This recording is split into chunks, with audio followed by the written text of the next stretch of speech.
эки тараптуу көз менен карашыбыз керек. Биринчи, ысырапкорчулукту бөгөт коюу, экинчиси жарлык бүтүн бай менен кедейдин ортосундагы дасторкондогу бир теңдикке жол ачат. Биринчиден, кыргыз улутундагы ысырапкерчилик боюнча тактан айта кетсем. Урматтуу мусулман бир туугандар, Аллах Таала Кур'анда айтат: "Астагфиру билlah, kullu nafsin za'iqatul maut." Ар бир кыймылдаган жан ээси жан чыгыштын даамын тартат дейт. Мен баш болуп, ушул жердеги баарыбыз Азраил алейхиссалам учурашабыз, жан чыгыштын даамын тартабыз, бирок каерде кантип ал бир Аллах өзү билет, башка эч ким билбейбиз. Жан чыккандагы ислам шарияты bir adam менен кош айтыштын.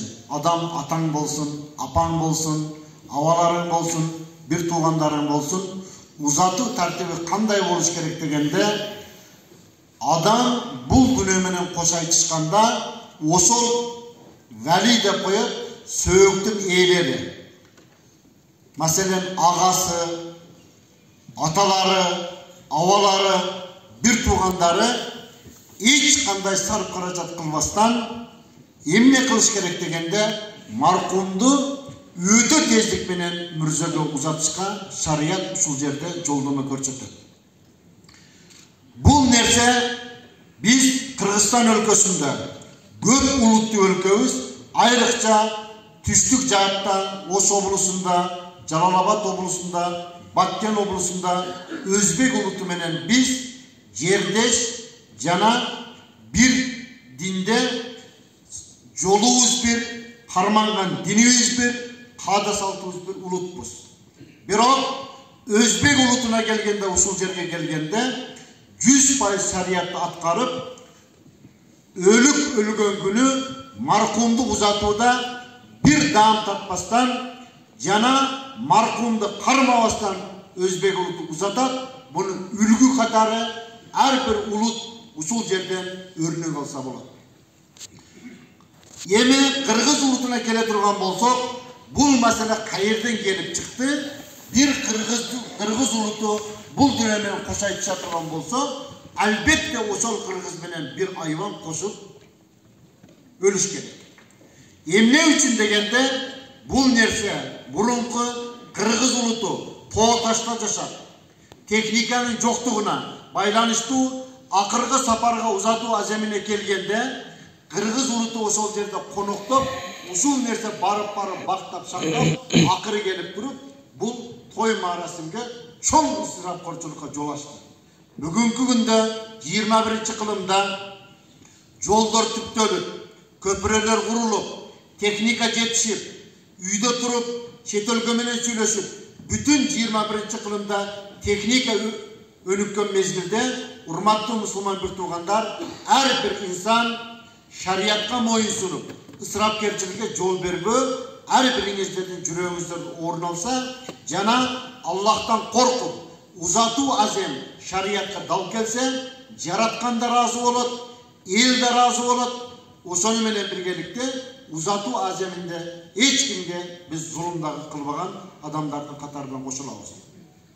Ошон үчүн биздин ислам шариаты айтат: "Мен акала тааман фил мусибати", ким даам тарткан болсо, ошол мархум чыгып аткан үйдө кабла саласат айямин, 3 күндөн мурун дейт. Макрухун, бул өтө жаман тамак айланат дейт. Жаман тамак дегенден кийин ошол жаман тамакты экиге бөлөт. Танзихун ау тахримун, бул адалга жакыныраакпы, же арамга жакыныраакпы дегенде, ошол жердеги местный калк жашап жаткан ошол сөөк узатып жаткан айылдагылар таптакыр жебегени макул, ошол айылдагылар кошунун акын ада кылыш тартибинде тияк-тияктан келген конокторго бүтүн ошол жердеги кол кошундар чай бериш керек дейт. Буга биздин иманыбыз жарабайт. Себеп бүгүн кыргыз улуту болобу, өзбек улуту болобу, bir үй бирөөнүн башына иш түштө, эшикти ачып чай бере турган ата эне, эр азаматтын иманы бүгүн буга жол бербейт. Себеп ошондой мезгилге келгенде колдун учу менен жанагы текебирлик менен мамиле кылышыбыз мүмкүн. кандайдыр бир кудай жалгап сахаваттуу байлар кол сунуп калбаса, бул маселеге келгенде биздин деңгээлибиз буга эки улутта тең жарабай жатат. Бул биринчи маселе. Экинчи маселе, урматтуу мусулман бир туугандар, бул кыз узатуудагы ысырапкорчулуктун бир бөлүгү бул ЗАГС маселеси.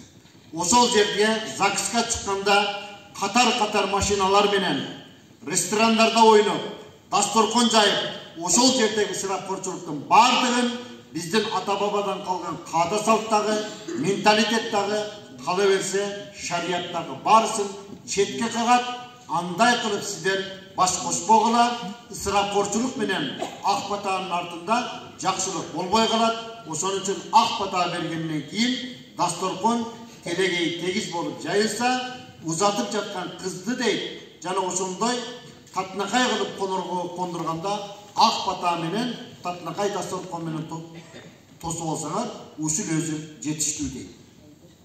Эми урматтуу мусулман бир туугандар, бизде Кыргыз улутунда сөök узаткандан кийин 2 болот, 3 болот, пайшамбалыгы болот, 40 болот, жылы болот. Ушулар шариятта барбы деген суроо түшөт.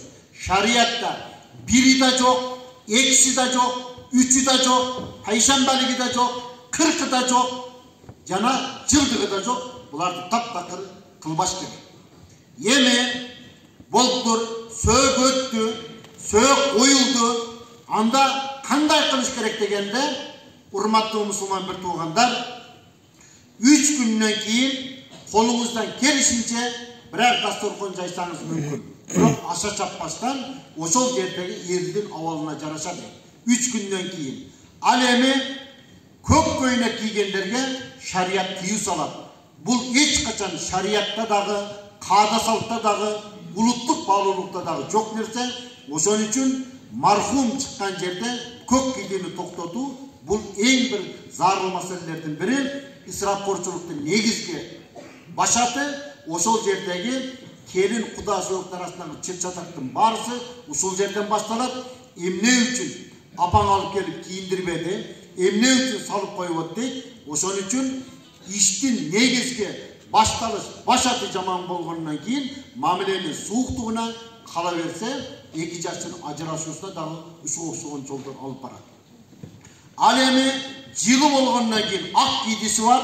Ак кийгенди кандай көз караш менен караш керек дегенде, бул каада салтта дагы, улутта дагы, менталитетте дагы жана шариятта дагы таптакыр ак кийди жок нерсе. Бу шарият буга өттү жаман көз караш менен карайт. Атаңыздын өткөнүнө 1 жыл болсо, апаңыздын өткөнүнө 1 жыл болсо, ошол жерде барып, сиз сарпайлашып, кээ бирки жерде алтын такканга дери өттү. Бул таптакыр жек көрүнө турган жиркеничтүү жаман нерсе. Шарият эмне дейт? Атаңдын өлгөнүнө 1 жыл болгонуна, атаңдан кутулганына сарпайлашып жатасыңбы деп шарият наалат айтат туугандар. Ихсан кылса болот, бирок ихсанды кедейге, кембагалга, бичара бебакка бергени жакшы болот. Ошон үчүн бүгүнкү күндө эң негизги айта турган маселе кайсы жерде десе, ачык айтпасак болбойт. Бул ушул ысырапкорчулуктун түп башында бүтүн чиновниктер турат. Жогорку кеңештин депутаттары, министрлер, байлар, фирманын жетекчилери бүт чоңдор турат. Эгерде президент баш болуп, катуу туруп, ушул нерсеге штрафты чоңураак салып, чиновниктердин текиртегин тыйып, ушул нерсеге жолду бөгөттү коюп берсе, карапайым калк 2 колдук 2 бутта болдойт. Ошол чиновникке жетем деп, байга жетем деп, кээ бирки акылынан азып, Россияда кыйналы иштеп жүргөндөр дагы ушунун артынан дасторкон жаям деп, тапкан пулун абага учуруп, ушундай маселеге келип жатат. Ошон үчүн урматтуу мусулман бир туугандар, мен жалпы журтка, урматтуу мэрибизге, президентке, жалпы чиновниктерге, жогорку кеңештин депутатына кайрылып кетер элем. Биринчи чиновниктер ушул нерсеге кайсыл жерде эгер ушулардын атасы өссө, апасы өссө, же кандайдыр бир деңгээлде кыз узатса, уул чыгарса, ушул нерсени телегей тегиз болуп туруп, ушундай бир нике менен татынакай бир eseptелүү адам менен орто дасторкон менен ушул нерсени узатса, ушул нерсе шариятта жалпы коомчулукка жана жалпы инсандык мамилеге дал келе турган маселе. Эми мына жерде биз Ош шаарында, Ордолуу Ош шаарыбызда өзбек улуты менен кошо жашайбыз. Эми ысырапкорчулук маселесине келгенде өзбек улуту кыргыз улутунан дагы ысырапкорчулуктун не кылды? Байрагын көтөрүп алдыга чыгышты.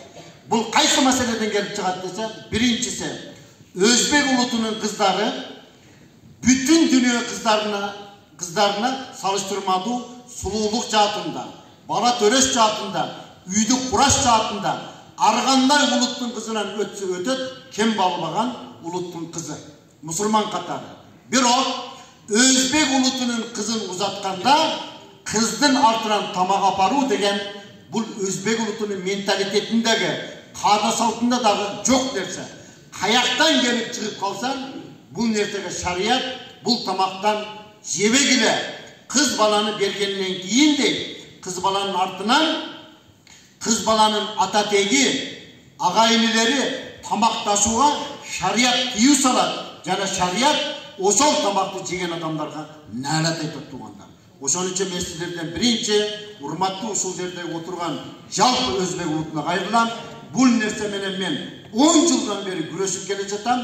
Ушунун аркасынан канчалаган семьядагы кыздар ажырашып, балдар жетим болуп, ушундай маселеге келип атат. Ошон үчүн бирден бир маселе ушул жерде турат.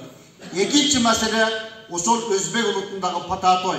Пататойго барганда алып барган себеттин үстүнө коюлган акча, жанагы нерсени мындай айтканда показуха, көз көргөзмөгө. Эми ошол жерде биринин себетинен бири өтүп мактанып, ошол тойдун аркасындагы жаңжал, ажырашууга деп алып барып атат. Ушул дагы эң чоң ысырапкорчулуктардын атасы. Андан кийинки айта турган маселе өзбек улутундагы кызды бергенден кийин кыз төрөгөндө ата көрдү деген бар. Ата көрдүгө атасы келин тараптан не кылат? Кайнене деген жаныбар, дедеңе айт, атаңа айт, мынау диванды алып келсин дейт. Ата кайнатасына диван алдырган шарият тыюу салат. Керек болсо өзүңдүн пулуңду алып, анан ошол диванга жапкын дейт. Кайнатаңын пулуна алынган диванга керек болсо үйгө алып келгенде күйөө баланын жатышка да укугу жок. Эркек болсоң кайнатаңа акчаңды берип коюп, анан ошол диванга чыксаң жарашат.